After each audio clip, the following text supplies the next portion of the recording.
amis téléspectateurs, très heureux de vous retrouver pour une nouvelle édition de Terre de Mission, l'émission religieuse de TV Liberté. Au programme aujourd'hui, nous allons parler éducation de la conscience avec Gabriel Viala, puis nous recevrons Gérard Authier pour parler du roman qu'il vient de publier sur la crise de l'Église. Et enfin, nous serons en ligne par Skype avec Jean-Philippe Trottier, un journaliste québécois qui parlera de l'aspect religieux des idéologies modernes.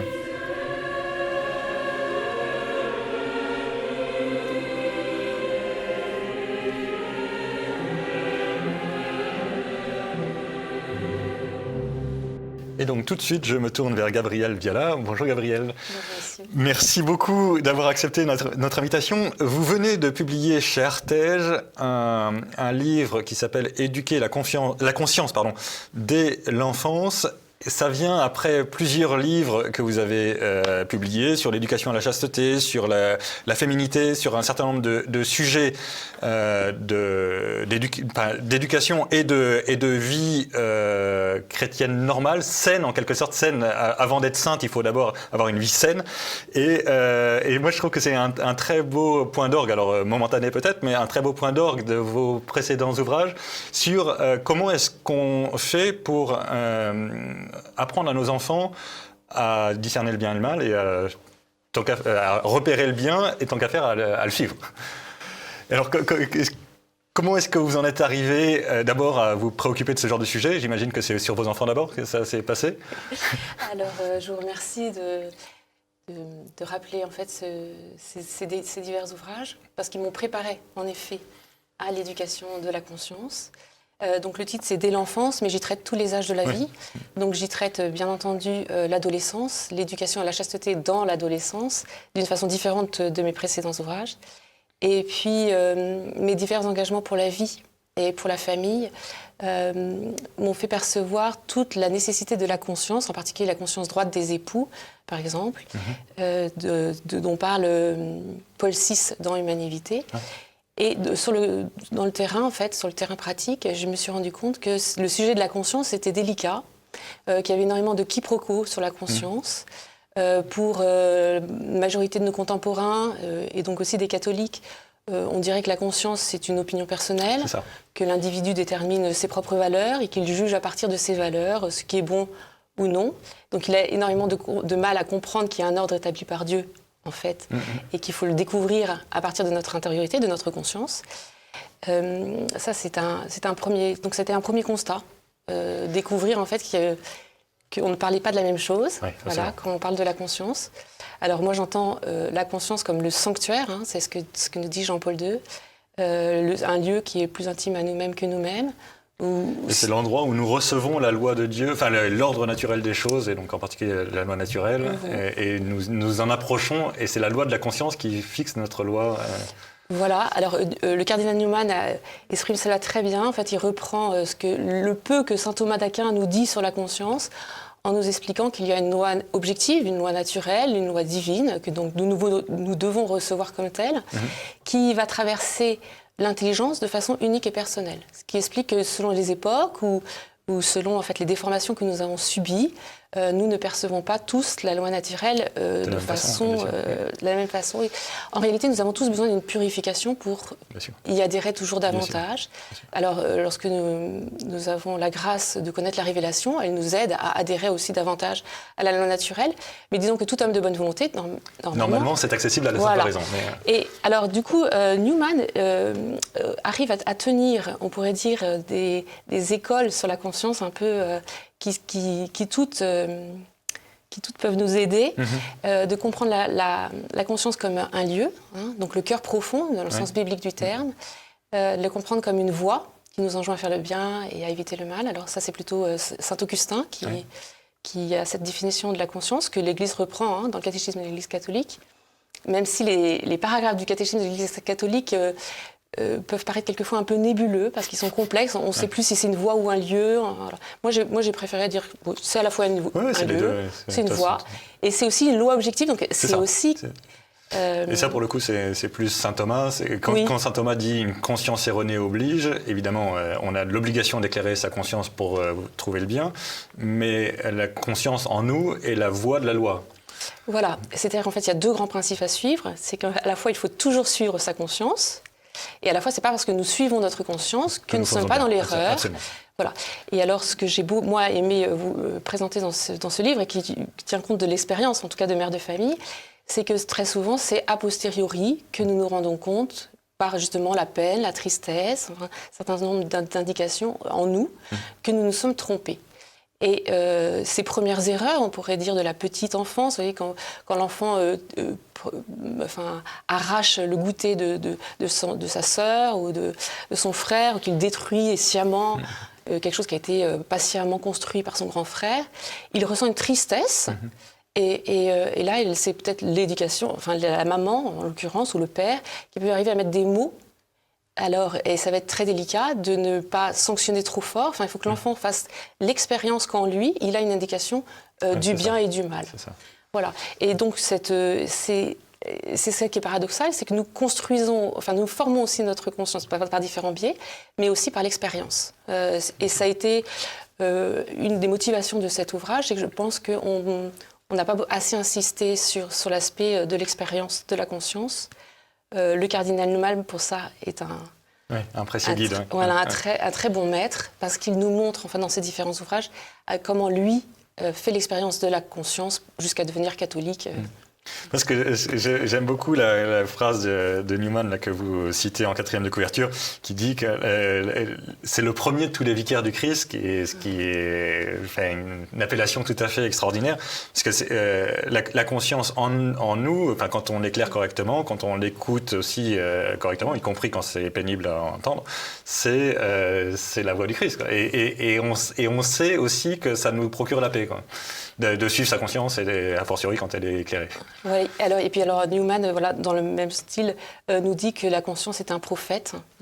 Et du coup, il fait aussi le lien entre le bien et la vérité. Ouais, et du coup aussi la liberté. C'est-à-dire qu'en fait, en suivant notre conscience, en la nourrissant sur le plan, par exemple, intellectuel, puisque ça traverse notre intelligence, il faut que nous la formions, nous découvrons la vérité. Voilà.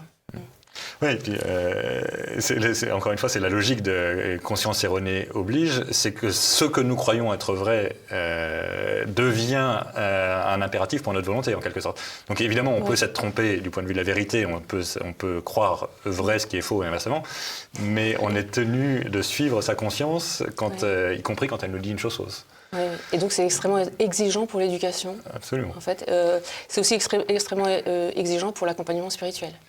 Oui. Et d'abord pour les parents, ce qui est une responsabilité tout à fait effrayante quand on lit votre livre. On se dit qu'est-ce que j'ai loupé. Alors, c'est pas le but. Non, au contraire, ce livre c'est un encouragement. Donc il contient énormément d'illustrations, énormément d'histoires. Et peut-être que... Et j'ai quand même lourdement insisté, j'espère que... Non, mais bien sûr, je dis ça en plaisantant, mais il n'empêche que ça fait partie quand même de l'équation. Alors, évidemment qu'on est, on est inadéquate à notre propre conscience et a fortiori à la propre conscience de nos enfants, quoi. Oui, et à la fois, il y a cet aspect, presque ce conseil évangélique, c'est-à-dire qu'il nous faut avoir confiance dans la précision de la conscience. C'est-à-dire que Dieu veut quelque chose de particulier pour chacun de nos enfants, cela ne nous appartient pas. Ouais. Et en fait, Dieu veille sur eux. Voilà. Moi, il y a quelque chose qui m'a passionnée en fait, quand j'ai écrit ce livre. Lorsque j'écris un livre, j'aime reprendre l'Évangile en regardant particulièrement le thème par exemple, j'ai lu l'Évangile en regardant particulièrement l'attitude de Jésus vis-à-vis des femmes. Par exemple, vous voyez, lorsque j'ai écrit sur la femme. Et là, dans cet ouvrage, je me suis dit comment le Seigneur éveille les consciences, comment il... Et en fait, c'est extrêmement beau de voir la délicatesse de Dieu vis-à-vis des consciences de ses interlocuteurs dans l'Évangile, mais du Christ, mais aussi comment il fait confiance à la précision des consciences. Par exemple, à l'aveugle Bartimée, notre Seigneur dit « Que veux-tu que je fasse pour toi ?» Donc, il renvoie l'aveugle à son intériorité. Voilà. Mais par exemple, lorsque le docteur de la loi, finalement, veut piéger Jésus en lui demandant qui est le prochain, du coup, là, le Seigneur va utiliser l'analogie avec l'histoire du bon samaritain. Mais à la fin, le Seigneur ne répond pas à la question première, mais lui dit « Lequel des trois, à ton avis ?» Voilà. Et du coup, je pense que ça, c'est extrêmement précieux pour les éducateurs et pour les C'est parents. d'ailleurs la casuistique dans le bon sens du terme, c'est qu'il faut toujours, dans ce cas précis, est-ce que tu penses que tu as bien fait ou mal fait? La casuistique peut être quelque chose de tout à fait tordu, mais ça peut être aussi quelque chose d'assez sain. Il y a une vérité absolue, mais ce qui est intéressant pour mon agir moral, c'est la vérité dans ce contexte-là. Voilà, mais alors les difficultés, c'est comme on a aussi un certain nombre de conditionnements, comme on a nos émotions, comme on a nos passions. Bien sûr. En fait, on peut déplacer avec une histoire. Bien sûr, voilà. Bien sûr. Comme pour David, où le prophète va déplacer avec l'histoire pour lui faire comprendre la gravité de l'adultère. Oui. Voilà. Et du coup, ça fait une pause, en fait. Par rapport aux émotions, on pourrait dire, parce qu'on est dans un... Oui, bien sûr. Et donc, la personne est obligée de réfléchir sur une histoire qui lui paraît neutre, extérieur en tout cas. Extérieur à lui. Et puis après, en fait, lui, notre Seigneur, c'est très simple. Après, il dit, fais de même. Toi aussi. Déduisant ton activité à toi. Quoi. Toi aussi, fais de même. Vous voyez, pour la femme adultère, il ne va pas non plus répondre tout de suite au problème de cette femme. Il renvoie tous ses interlocuteurs à leur conscience. Voilà. Et c'est radical. Et puis après, il crie par terre, en fait. Voilà. C'est-à-dire que, et ça, je pense que c'est une de nos difficultés actuelles, parce que nous sommes quand même, les parents, les éducateurs, nous sommes quand même dans un monde qui est extrêmement difficile pour l'éducation. Nous avons quelquefois peu de relais. Nous pouvons en avoir dans le scoutisme, dans certaines paroisses, des écoles, bien sûr, c'est très précieux. Mais finalement, déjà, on a l'énorme... Non, puis on a l'énorme problème des réseaux sociaux, on a l'énorme problème des écrans. C'est quand même considérable. Et du coup, on est tous tentés par une espèce de perfectionnisme. Et du coup, on peut se rigidifier et penser qu'il nous faut contrôler nos enfants. Et en fait, ce sujet de la conscience, je pense que vous avez raison, c'est très exigeant. Ça nous renvoie à nos propres consciences. Et ça doit être la partie difficile de mon livre. Mais j'espère qu'il y a une partie encourageante et rassurante en me disant, en fait, vous répondez, comme parent, si je réponds bien à ma conscience, le Seigneur va faire un travail aussi avec mon enfant. Et ça sera en son temps. Voilà, je sais pas. Écoutez, on va rester sur ces paroles d'espérance qui sont un des aspects de la conscience et probablement celui qui va nous stimuler à avancer. Merci beaucoup. Donc Gabriel Viala, Éduquer la conscience de l'enfant, c'est paru aux éditions Artege. Merci.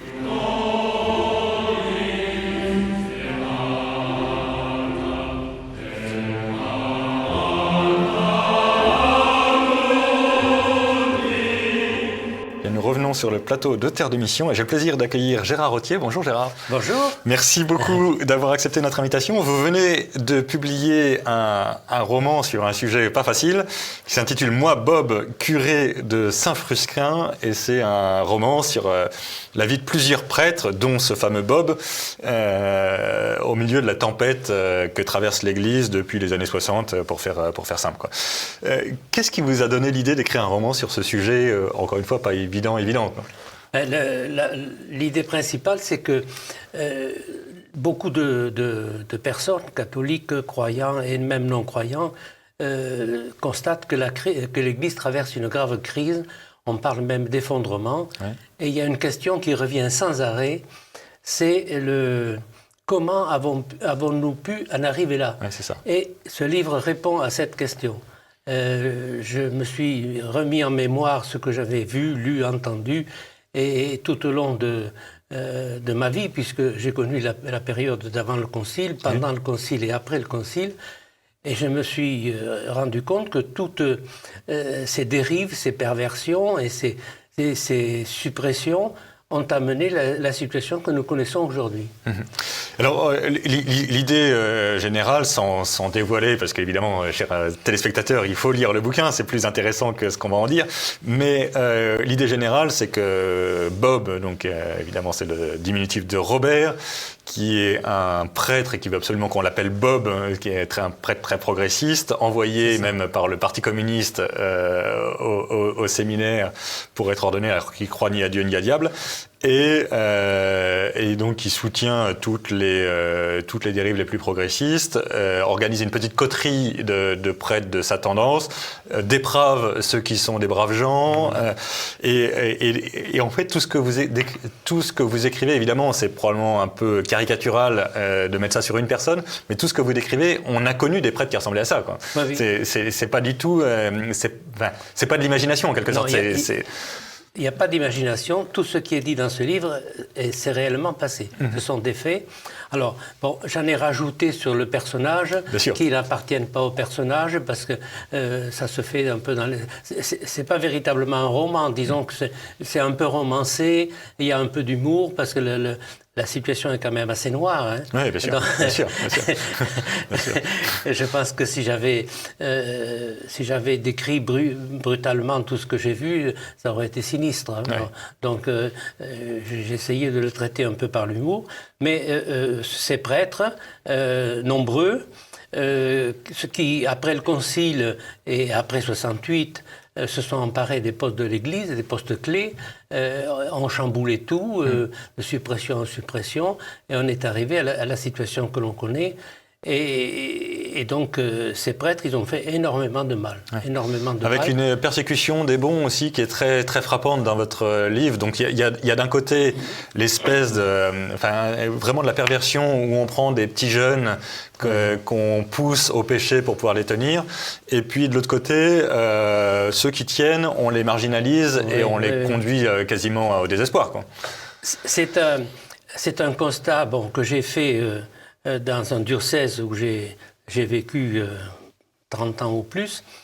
Mais comme je me suis déplacé ailleurs, que j'ai vécu dans le Nord pendant 20 ans, que je vis en Bretagne, et quand je discute avec les anciens, ce que j'ai vécu, ils l'ont vécu également dans leur diocèse.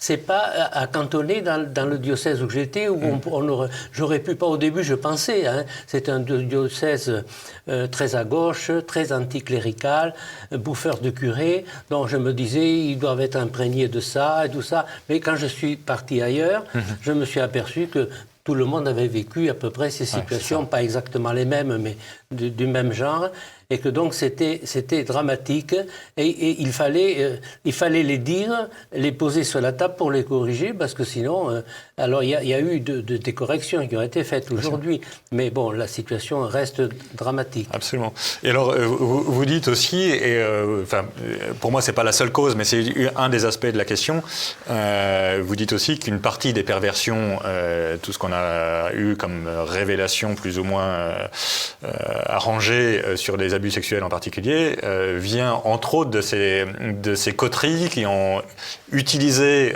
d'une part pour dépraver un peu les voisins, et par ailleurs parce que c'était des gens qui, encore une fois, ne croyaient ni à Dieu ni à diable, et donc n'étaient pas du tout, se préoccupaient pas du tout de vivre saintement, c'était pas leur objectif. Et donc le mélange des deux fait un truc très très malsain. En fait, on a l'impression en lisant le roman qu'il y a une espèce de mélange de dépravation morale et de dépravation intellectuelle et idéologique qui ensemble fait un truc tout à fait explosif. Oui, ensemble, mais tous les prêtres pédophiles ne sont pas dans le cadre de celui-là. J'ai bien compris. Il y en a qui sont des vrais prêtres, qui ont eu un parcours normal, et puis à un moment donné, ils sont tombés, comme des enseignants, comme la société a basculé. Après 68, la pédophilie s'est institutionnalisée, et dans l'éducation et dans l'Église, où là, on n'aurait jamais dû la trouver. Hein. Oui, bien sûr. Et donc, ces situations, c'est des situations vraies. Hein, ça, c'est... Le procès, la prison et tout, c'est vrai, les arrestations que j'ai écrites, c'est pas du roman, c'est pas du roman. Je sais bien, hélas. Mais, et alors, il y a quand même quelques pages d'espoir vers la fin, d'abord parce qu'il y a des prêtres qui se repentent de ce qu'ils ont fait, et c'est assez touchant d'ailleurs, parce qu'on a l'impression que leur vie est ruinée, quoi. Mais pourtant, ils reconnaissent qu'ils ont fait des bêtises. Il y a un prêtre assez âgé qui m'a écrit un mot après avoir lu mon livre. D'accord. Il m'a dit c'est terrible, il m'a dit c'est dramatique, mais c'est bien ce que j'ai vécu. Ouais. Et je suis toujours là, il m'a dit. C'est une réalité qu'il ne faut pas cacher. Absolument. Et qu'il ne faut pas mettre de côté ou faire comme s'il n'y avait rien, parce qu'il y a une reconversion à faire, parce que souvent on entend encore de la part de l'aile progressiste que le malaise dans l'Église viendrait des tradis, soi-disant, alors qu'ils n'avaient aucun pouvoir, responsabilité, bien sûr. qu'ils étaient marginalisés. Moi, j'ai connu des chanoines qui servaient des paroisses où tout le monde était content d'eux. On les enlève, on mettait personne à leur place. Et les fidèles qui étaient en train de se plaindre à l'évêché, on leur disait, il pourra dire sa messe tout seul dans son coin, il n'y a pas de problème. Voilà. Non, c'est dingue. C'est dramatique. Ouais. C'est dramatique.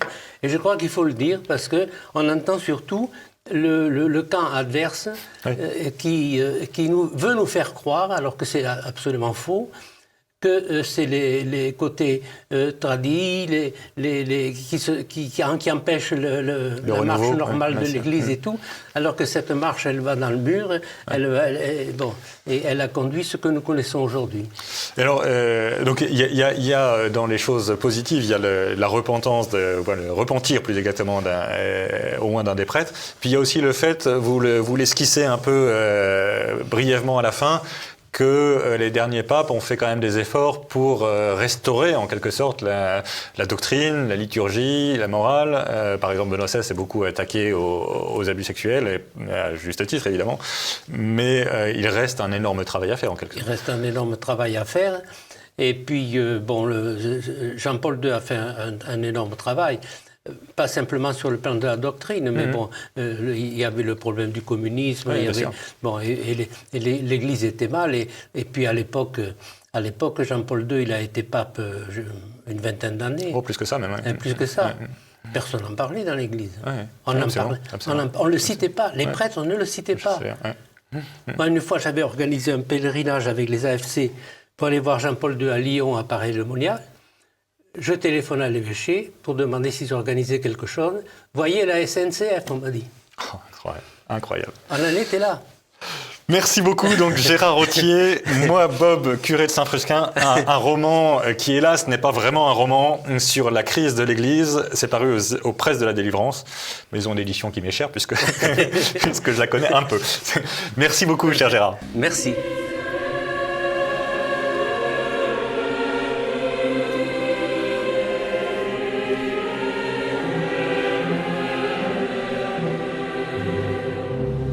Nous revenons sur le plateau de Terre de Mission et j'ai le plaisir d'accueillir par Skype Jean-Philippe Trottier. Bonjour Jean-Philippe, vous m'entendez ?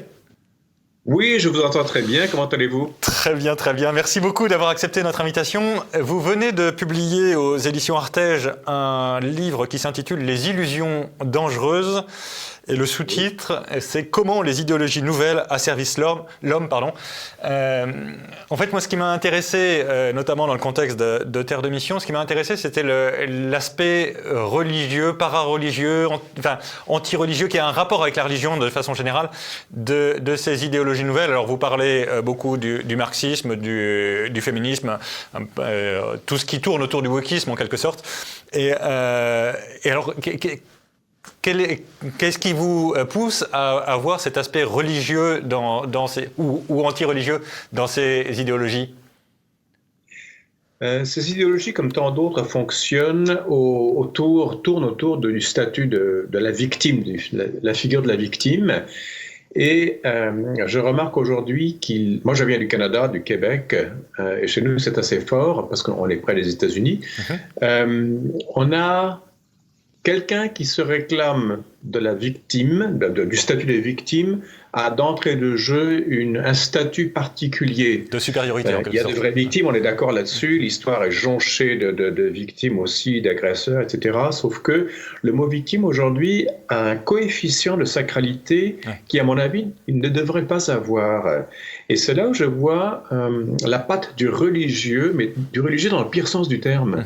C'est-à-dire que le religieux mobilise le meilleur et le pire de l'homme. Et très souvent, quand on s'empare du religieux, on s'empare d'un talisman, on s'empare de la gestion du divin et on emmerde son voisin. Mais alors, en soi, ça paraît quand même plutôt sain, SAIN pour commencer et SAINT ensuite, de mettre les victimes, j'allais dire, un peu au centre du débat. Absolument. Prenez le cas de l'inceste. Enfin, c'est une chose. Il y a 50, 60 ans, l'inceste était une chose qui ne se disait pas et les enfants, quand ils en parlaient, on ne les croyait pas. Maintenant, on les croit sur parole. Ce n'est qu'un exemple, j'en parle pas dans mon bouquin, nommément, mais je dis qu'aujourd'hui, le statut de victime vous donne comme un blanc-seing. C'est ça. Je veux dire, on est obligé. Les cas de violence conjugale, par exemple, les cas d'abus divers font que on n'ose pas mettre en doute la parole de la victime, et si on met sa parole en doute, on suscite des réactions indignées, etc. Ouais, or, la victime, et ça c'est dur à dire, c'est dur à entendre, la victime n'a pas un statut pur. Nous sommes tous marqués par le péché originel, et c'est là où le religieux rentre en ligne de compte. Nous sommes tous marqués du péché originel, l'agresseur comme la victime. C'est à cette condition que le pardon peut exister. Bien sûr. Il y a des réparations. Je veux dire, une vraie victime a été abusée d'une façon X, Y, Z, elle a droit à des réparations, ça oui. Le problème, c'est qu'il y a tout un discours victimaire au-dessus de ces réalités-là. Il y a tout un clergé qui se constitue, qui lui fait son fonds de commerce de ces réalités tristes. Mais la victime, dans le religieux, elle est silencieuse. C'est très étrange que vous parliez de la parole de la victime. Je pense à la victime le Christ comme victime. Tatshébat, en quelque sorte. Enfin, il se taisait, quoi. Comment est-ce que la victime peut parler, en quelque sorte? Pardonnez-moi. Comment est-ce que la victime peut parler? Puisque donc, vous parlez beaucoup du statut de parole de la victime. Évidemment, c'est décisif pour les idéologies contemporaines. Mais dans le religieux, la victime est silencieuse.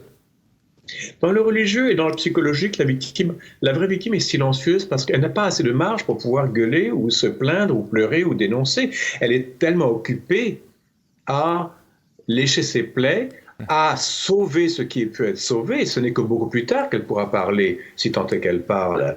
Donc celles-là, oui, elles sont c'est Jésus devant Ponce Pilate qui se tait. C'est sa dernière parole. Et c'est quoi la vérité? Et Jésus n'a plus rien à dire parce que ça ne servirait à rien de toute façon. Donc oui, Jésus, même la Vierge Marie, si vous voulez, se taisent sur la croix ou au pied de la croix.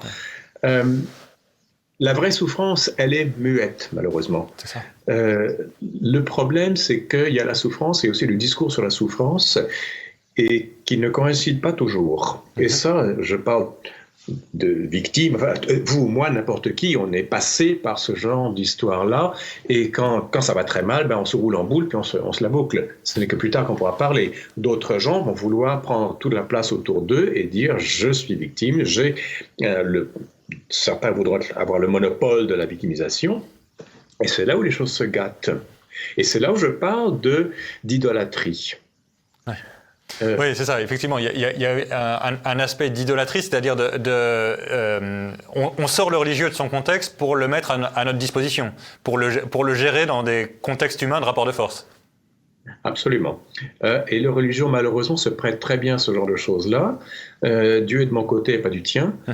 Donc le statut de victime est de mon côté et pas du tien. Donc si moi je suis victime, toi tu es agresseur. Bien donc sûr. On vit dans un monde très binaire. L'idolâtrie, ce n'est pas une religion, la victimisation, c'est une idolâtrie. Du moins, je parle des idéologies victimaires, et vous l'avez mentionné au début. J'examine deux idéologies qui ont marqué le XXe siècle, le communisme et le féminisme essentialiste. Je ne parle pas du féminisme légitime, je ne parle pas des femmes encore moins, mais je parle du féminisme essentialiste qui fait de la femme un être minorisé presque métaphysiquement. Et donc, comment vous dire, ça devient extrêmement risqué, extrêmement volatile parce que justement, on est face à une idole qui ne pardonne pas, qui mord, qui bouffe, qui phagocyte. Ça devient très difficile de tenir son bout. Et d'ailleurs, à propos du féminisme, vous prenez une autre figure religieuse qui est la Vierge Marie. Alors la Vierge Marie dans le christianisme n'est pas du tout une idole, justement, et elle est elle n'est pas du tout en position de domination, mais dans l'idéologie féministe essentialiste, elle devient quelque chose qui s'impose à nous, qui devient littéralement la déesse mère en quelque sorte, et à la fois vierge et mère d'ailleurs, les deux en même temps, et donc c'est vraiment là pour le coup purement idolâtrique. Absolument. Théotokos, c'est pas rien, mère de Dieu, mais en plus, dans son fiat, elle s'est vidée d'elle-même, elle a accueilli la parole de Dieu sans trop la comprendre. Alors, on est dans le tout et dans le rien. Alors, en termes religieux, c'est merveilleux. La kénose divine, ou la kénose même de la Vierge Marie, c'est une chose extraordinaire. Quand on fait tomber ces réalités dans le monde immanent de l'humain, tout simplement, ces réalités-là peuvent devenir monstrueuses. Et vous avez comme fantasme inavoué de ce féminisme essentialiste le fait que la Vierge Marie, on le sait très bien depuis 1854, et la promulgation du dogme de l'Immaculée Conception, elle est pure. Donc avec Jésus-Christ et elle, ce sont les deux personnages du panthéon chrétien qui sont absolument sans péché. De ce côté-là, je vois aucun problème, tant qu'on reste dans le panthéon chrétien. Le problème, c'est que sans péché, donc elle ne peut pas faire le mal. La Vierge Marie ne peut pas, par définition, son ADN est exempt de tout péché originel. Alors, si la Vierge Marie se fâche, si la Vierge Marie réclame, si la Vierge Marie ci, si la Vierge Marie ça, ben, elle est tout le temps en état de virginité, mais en même temps en état de pouvoir. Or, le pouvoir dans les choses humaines s'exerce dans le bien comme dans le mal. Donc on est, par le simple fait que j'existe et que j'exerce un pouvoir quel qu'il soit, j'ai le potentiel de l'exercer à bon escient ou à mauvais escient, bien ou mal.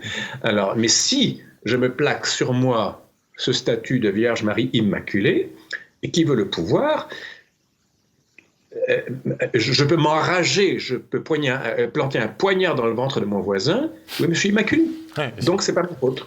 Et donc on est devant quelqu'un qui est dans l'histoire sans être dans l'histoire. Dans la chaîne de causalité, mais hors de la chaîne de causalité. Et c'est pour ça que l'idolâtrie procède de ce mélange de niveaux ontologiques, divins et jusqu'à humains, avec toutes les gradations intermédiaires. Merci beaucoup. Donc, Jean-Philippe Trottier, Les illusions dangereuses, un livre vraiment précieux pour comprendre l'origine religieuse des idéologies modernes, ou le fond religieux plus exactement des idéologies modernes. C'est un livre qui est paru chez Artege, préfacé par Rémi Brague. Excellente lecture que je ne saurais trop vous recommander, chers amis téléspectateurs. Ainsi s'achève notre émission. La semaine prochaine, ce sera notre ami de Renaissance catholique qui animera l'émission, et nous nous retrouvons, nous, dans 3 semaines. D'ici là, que Dieu nous garde.